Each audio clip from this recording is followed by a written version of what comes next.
Who's going to be the Bryson DeChambeau of the NHL? Well, one thing we know about hockey is that hockey has some kind of very defined lines, and players stay within those lines pretty good. Who would be the players? Like I would say PK Subban, but PK Subban's already outgoing and he's not participating. Evander Kane, he's not participating. Drew Doughty, not participating. So I think now we gotta go to our imagination and try to think. Okay, who would be the Bryson DeChambeau? So let me think here. Who would really change their game and come back? Maybe I should phrase it a little differently. I don't necessarily mean gaining 25 pounds, but who has the ability and who recognized right from the first day that they were going to change something in their game and come back and stun the world? Because that's what he's done, Craig. Oh, I see what you mean. Sorry, I thought, sorry about that. I misunderstood. I thought about really, but I do think PK could have been that player if he was playing, because, he had a tough season with New Jersey, and I think he could have come back and got back to that level. I do think that about him. Let me see here. Jamie Benn. Jamie Benn's a great call. A great call. Very, very interesting. Former, leading scorer in the league, an MVP candidate who could come back and have an enormous impact on the game and the team and what happens. Yep, that's a guy.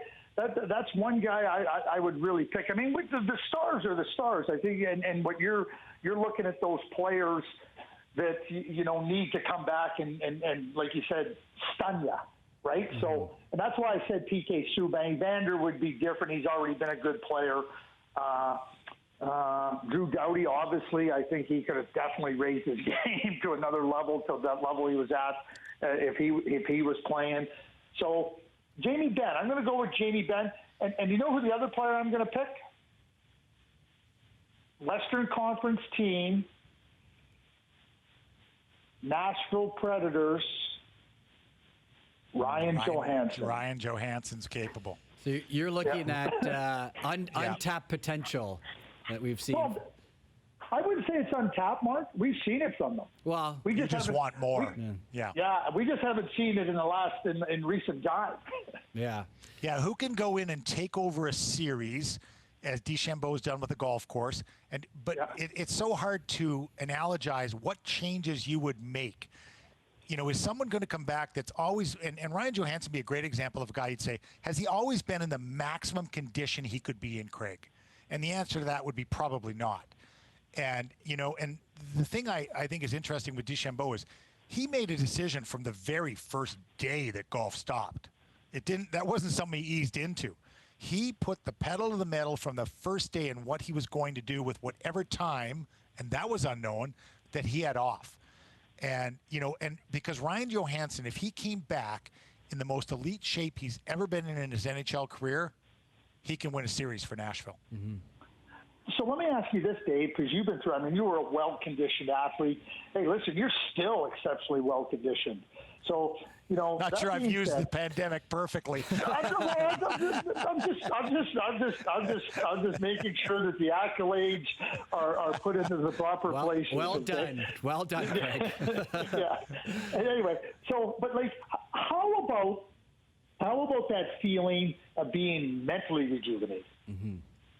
It's one thing, and Dave, the grind of the season, and the challenges, and when your team isn't as how is Kucherov feeling in Tampa Bay? How is Patrice Bergeron feeling in Boston? Older players now that have had this chance to mentally rejuvenate. How much did that help? Moments of the season where you really get rejuvenated mentally. Mm-hmm. Well, it's funny you say that because I always feared teams who had top players who missed portions of the season, and particularly, missed significant time in January or February, and they came back so fresh. And I'll tell you two guys that could go a long way towards winning a series, and that's Shea Weber and Carey Price. And, if you look at those two guys mentally and physically, totally rejuvenated, totally able to take a season that didn't go as they wanted it to, and in a very short period of time turn it around. and that makes, a team like Montreal very dangerous in a short series. What about Connor McDavid, who spent last year from the end of the 2018-19 season, rehabbing that knee, really putting his full focus in there. We know what he did coming back in the season, but how does he come back now? Not only what I would think is fully healthy, but in a different frame of mind. Wow, that could be really interesting, because a guy who rehabs all summer has missed a total summer of building his conditioning base. And that's what people don't realize about a major injury. Rehabbing is not conditioning. It's simply not. You're trying to get back to your baseline by rehabbing.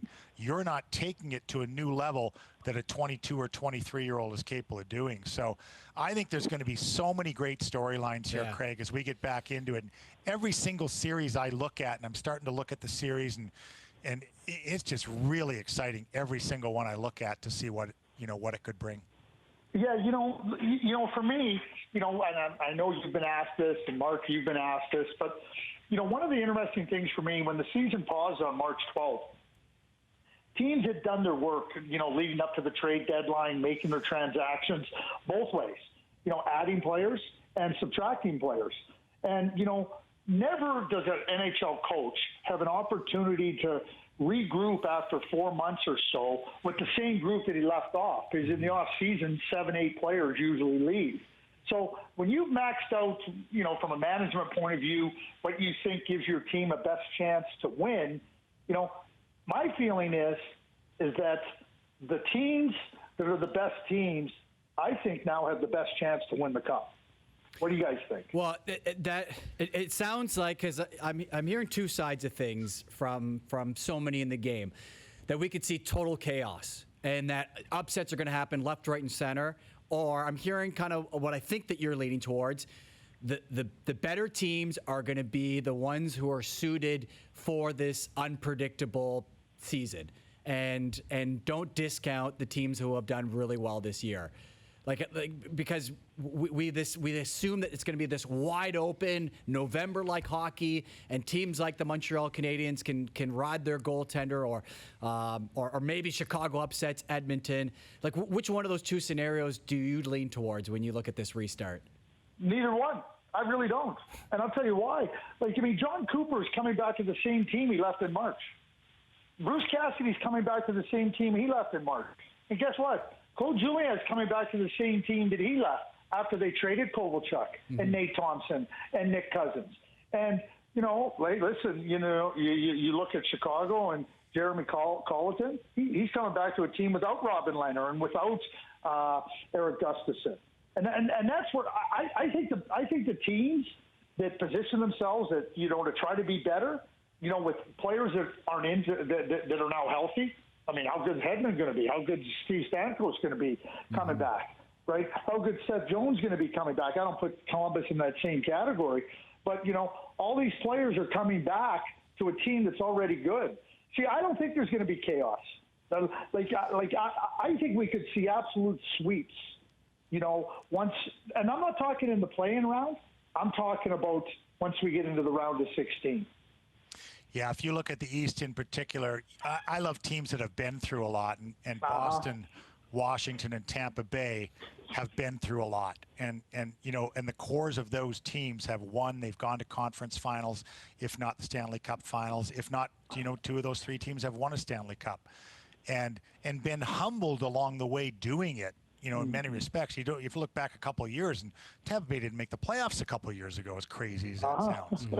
And so, but it's going to be the way it starts. When I speak about chaos, it's that second night of once we get to the first round of the playoffs, and the pressures that come with that, just for those teams, if they get down a game or two games into it, and to see how they react. Well, I'd way rather have, Patrice Bergeron and Chara sitting in my locker room and Brad Marchand and see how they react than I would, a group of untested players. Oh no question about it. I think the teams like Chicago, like Montreal, I think they have to create an environment of chaos in the way they play. If they want to talk about playing with structure and everything, I think they're doomed. I think they have to create the environment of chaos to try to unsettle Edmonton and Pittsburgh, respectively, to give themselves any type of chance. Because if it comes straight down to the skill and the team base that they have, I don't see any chance for them to win. Or I should say, I see very little chance for them to win. Craig Button joining us on OverDrive. We are taking small steps back to normalcy when we're watching Craig Button on television talking about hockey, which was the case with you and Gino and Jermaine Franklin yesterday. You broke down the Flames and the Jets, and I know you're doing that for the Canadian teams in the NHL. For this Maple Leaf Blue Jackets series, what's a big storyline that fascinates you as we get closer to this playoff series? Well, here's what I would say. You know, we know that the Toronto Maple Leafs are a really, offensively gifted team, a high-scoring team. You know, we know that. The Columbus Blue Jackets are one of the best defensive teams. Now, last year, they summarily dispatched the Tampa Bay Lightning, who were a better scoring team and a better offensive team than the Toronto Maple Leafs have shown to be. So, we talk about power play and skill and everything. I think it comes down to the Columbus Blue Jackets. They get in your face. They get in your space. They make you earn everything. They don't beat themselves. Okay, so that's great. You know that. The Toronto Maple Leafs have this skill. What are you going to do with your skill? How are you going to dial into the same competitive mindset? We're not going to give up the puck. We're going to win the puck. We're not going to beat ourselves. We're going to make sure that we are doing the essential details of the game. You think about St. Louis last year. I mean, they never wavered in the way they were going to play in terms of the puck was going back below the goal line in the offensive zone. They were not going to create opportunities for the other team. And they still took 7 games to beat the Boston Bruins. And that's what it takes. There's lots of skill in the league, and there's been lots of skilled teams that got dispatched. And look at the Detroit Red Wings in the early 90s and 95, 96 with all the skill. It wasn't until they really dialed into the details and understanding that every single shift is going to require a determined, focused effort. And because you don't know what shift is going to turn in to be a difference maker in the game. That, to me, is where the Toronto Maple Leafs have to get their mindset. We know they have skill, but it's about how they get themselves in that mindset to maximize the skill. We know when they turn it up, they can be really good. But we also see when they're not focused, they're really sloppy.